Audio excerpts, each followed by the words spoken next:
really important things that Aristotle did for us was advance this idea of order or form in the world.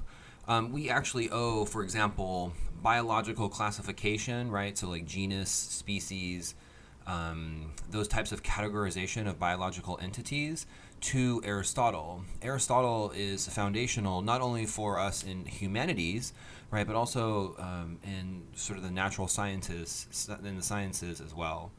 So as Aristotle is sort of philosophizing about the world and going on these, sort of infamous walks where he would ponder all of the different components of the world, he developed this idea and sort of advanced this concept called emergence. And what emergence is the spontaneous order that sort of just comes about from different forces in the world. So think about the beauty and the intent and the intentional structure of a snowflake. Another common example is the way that wind can move across a desert and create sand dunes that have this very specific geographic sort of order to it. So from this concept of emergence, we understand a very common phrase, which is that the whole is greater than the sum of its parts. That's a great stepping stone for our discussion today when we're going to be understanding advanced tactics for the negative side of the topic. And the sort of thesis, the foundation of what we're going to be talking about when we're understanding advanced tactics is making multiple arguments work in concert with each other, so complement each other, right? And this isn't exclusively something that you're going to do on the negative side of things.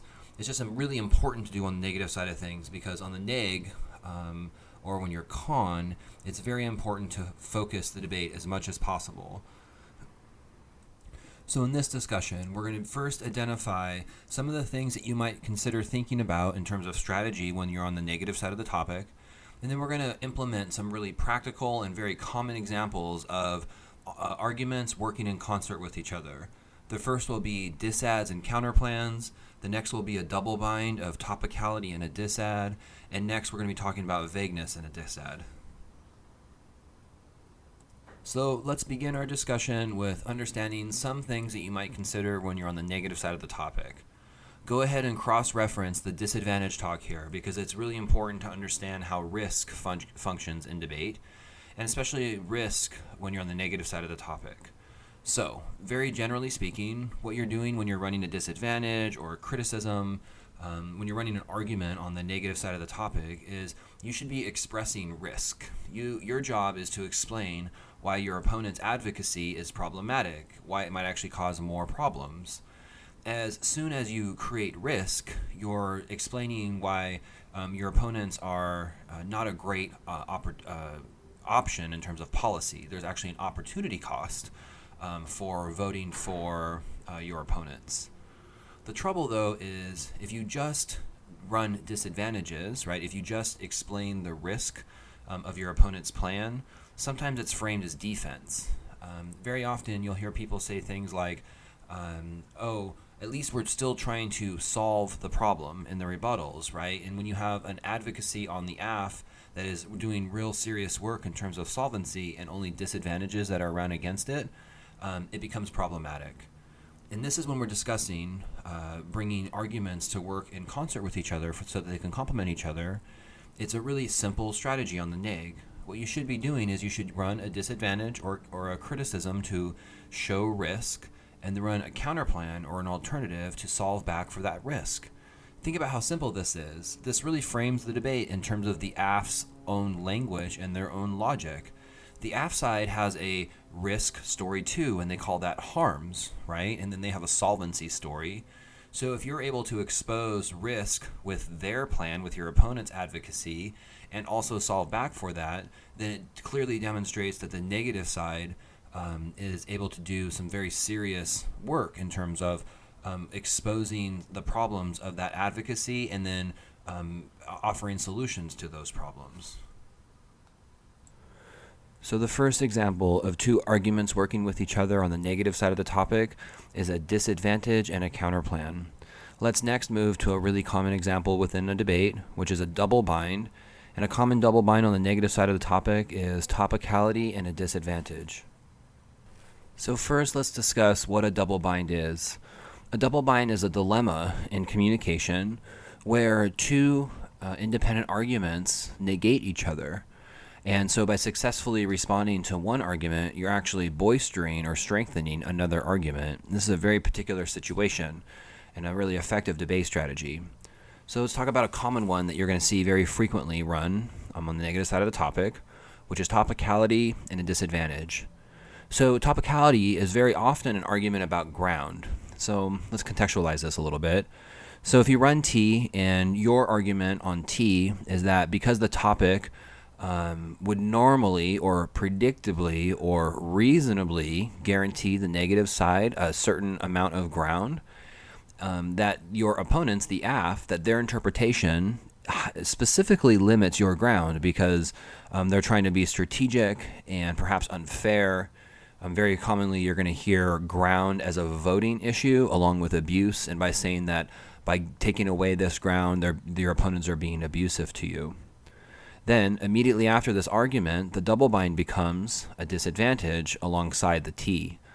The disadvantage, right, doesn't necessarily need to establish a link to the case or some specific mechanism any longer, because ground, right, the disadvantage, the double bind with the disadvantage is that the link is something that you should have been able to predict, that a reasonable person, right, would give a negative side that particular ground in a debate on a particular topic.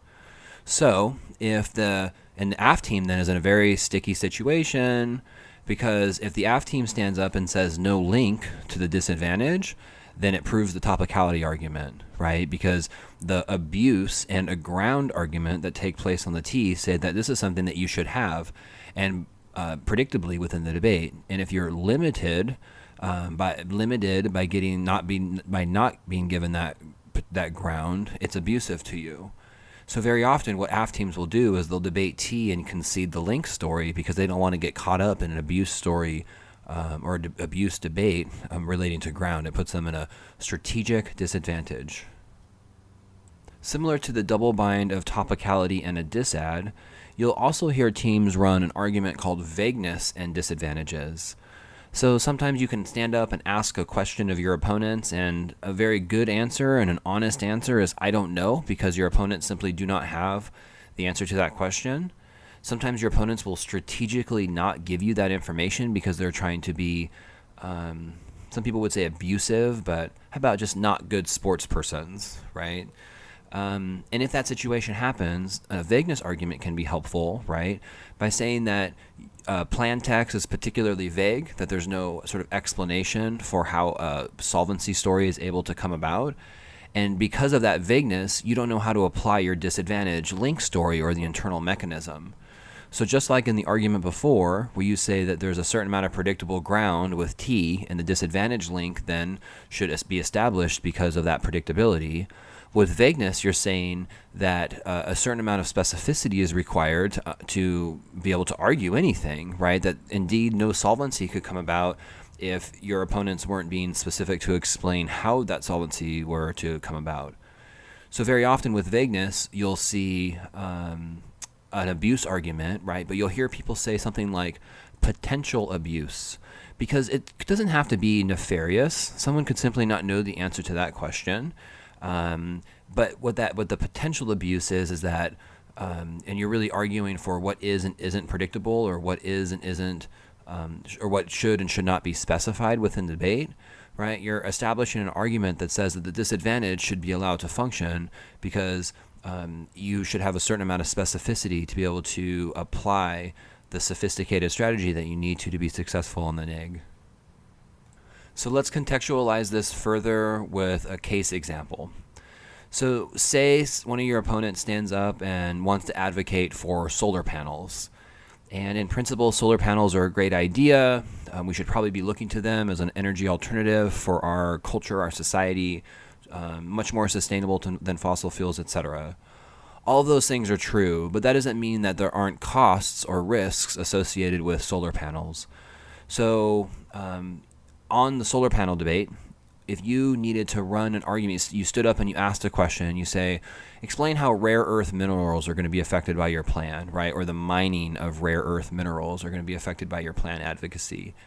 and your opponents say they won't. There's no change in the way that rare earth minerals would work. Or if they said, I don't know.